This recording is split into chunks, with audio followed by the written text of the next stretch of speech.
Hello, I'm Hilton Samuel from GodWantsYouMarried.com, and we are continuing the series 12 Christian dating myths that may be keeping you single. We have dealt with 4 myths so far, and we'll be looking at actually 5. We will be looking at the 6th myth. If you haven't listened to the ones before the former broadcast, we encourage you to go back and listen to them. If you want all 12, we'll be happy to send them to your email box. Just simply go over to GodWantsYouMarried.com and opt in, put your name and email in the opt-in form on that site, and we'll be happy to send the 12 dating myths to your email account.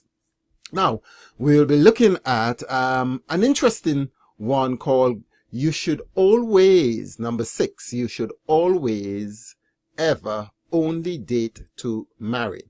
And the second cousin to that is that you should never countenance or date someone who isn't your friend. You know, they must always be your friend before you begin to think about dating them.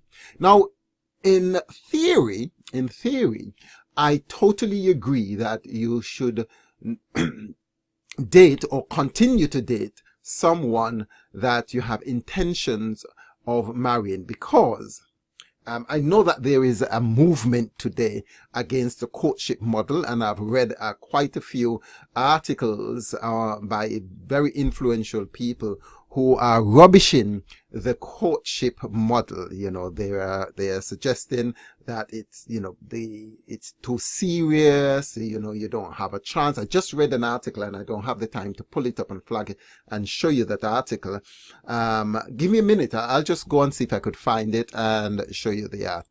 Okay, here we go. It's called Why Courtship is Fundamentally Flawed by a guy, Thomas Umstattd. I'm not too sure how to pronounce the D at the end of that name. Anyway, he goes on to say that he was a dedicated proponent of the courtship model, but now he has changed, and he is now embracing his grandmother's ideology for traditional dating, and that the primary rule is that don't go out with the same guy twice in a row. And, you know, there is a point of going out with many different people, but I don't actually call that dating. And he goes on to speak about the difference between dating and going steady. I will actually do a comprehensive review of this article, but for now, what I'm suggesting is that the concept of dating several people simultaneously is also a little bit flawed. I will actually prefer to suggest that if you want to date someone, no, so let me take that back. If you want to know a variety of people, I suggest that you do that as friends rather than as a specific dating. The concept of dating indicates that you have interests. If someone asks you out, if someone go out of their way to say, well, look, I would like to take you out. I see you, I like you, there are things about you that intrigue me, and I would like to get to know more about you. So let's go out, let's do something together. That for me has romantic and possible intimate connotations. If you accept that person's invitation, or if you approach that person and they accept, there is the perception that, yes, I may like you and I would like to find out more about you, and I would like to explore the possibility of knowing you. So if you have come to the conclusion that this person is not the person for me, this person I would not necessarily go out with, I would not eventually marry, then it's a waste of time. You're wasting your time, you're wasting the person's time, and eventually, you know, there's going to be broken hearts. There's going to be broken hearts. What I would say and re-emphasize here is if you have come to the conclusion and you know that this person has deal breakers, this person do not have the qualities and the requirements that I would need to be happy in a relationship, or this person definitely have things that I will never ever countenance and tolerate in a relationship, then do not date that person. Don't accept the date, and don't continue to date, and don't approach that person to go out with them. However, where this myth kind of turn a little bit of a corner is that there are some people who prejudge, who pre-qualify others who have asked them out. You know, they just think that this person is not my cup of tea, and they don't give the other individual a chance to evaluate and to see whether or not there is indeed a possibility. They judge them from the outside. The other day, I met a very lovely young man, and he is just full of fire and very dynamic for the Lord.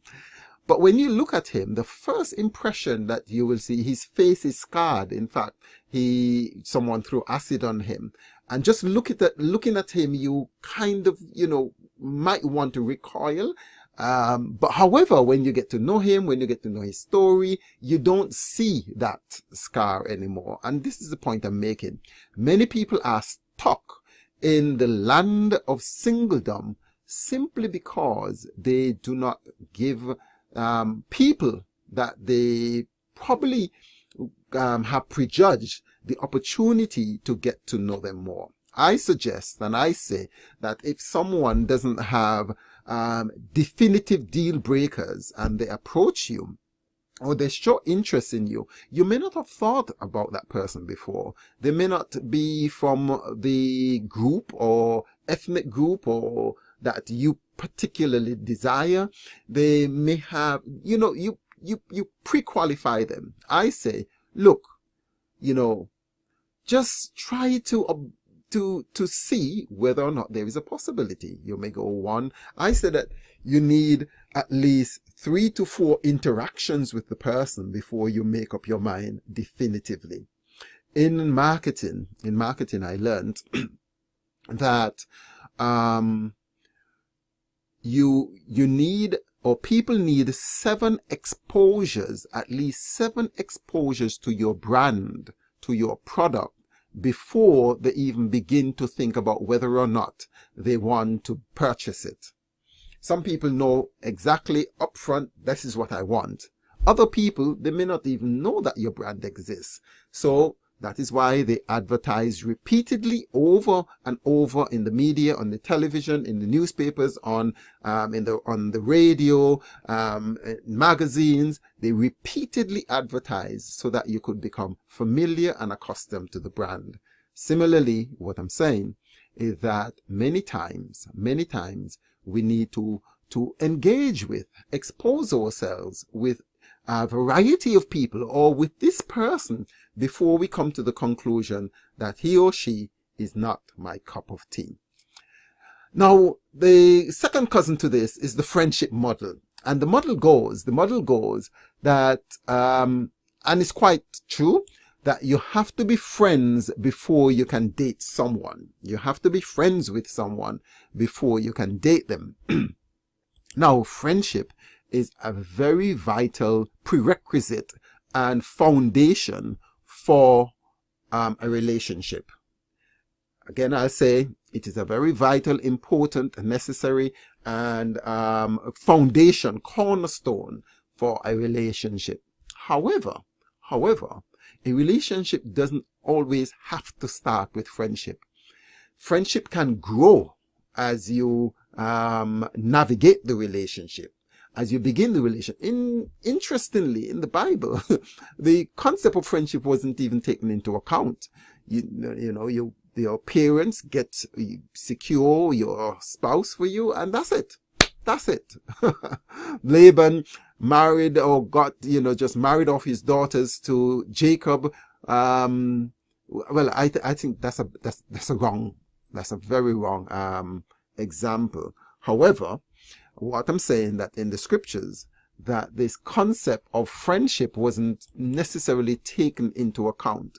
But that doesn't mean that it is invalid. That doesn't mean that we should not think about it. All I'm saying here is that a friend of mine came to me and she said that in order for her to actually start going out with someone, they have to be her friends before.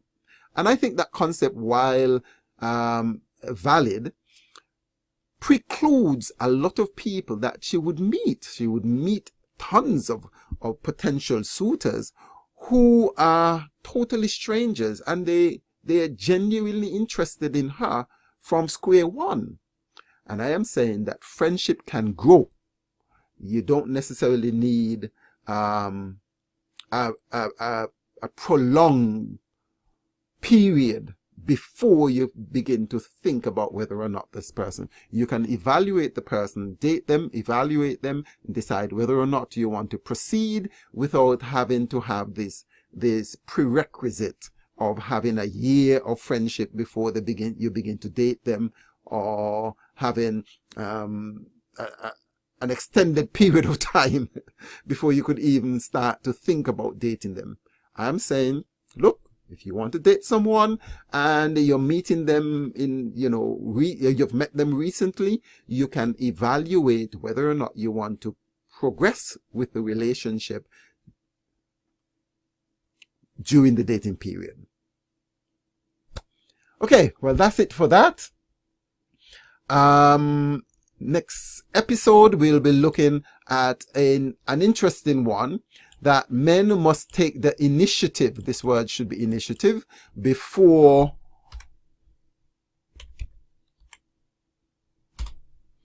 men must always take the initiative. This is a hot potato. This is a real hot potato, and I'm looking forward to delving into this particular myth. Talk soon. Or is it a myth? Maybe it's not. We will talk soon in the next episode.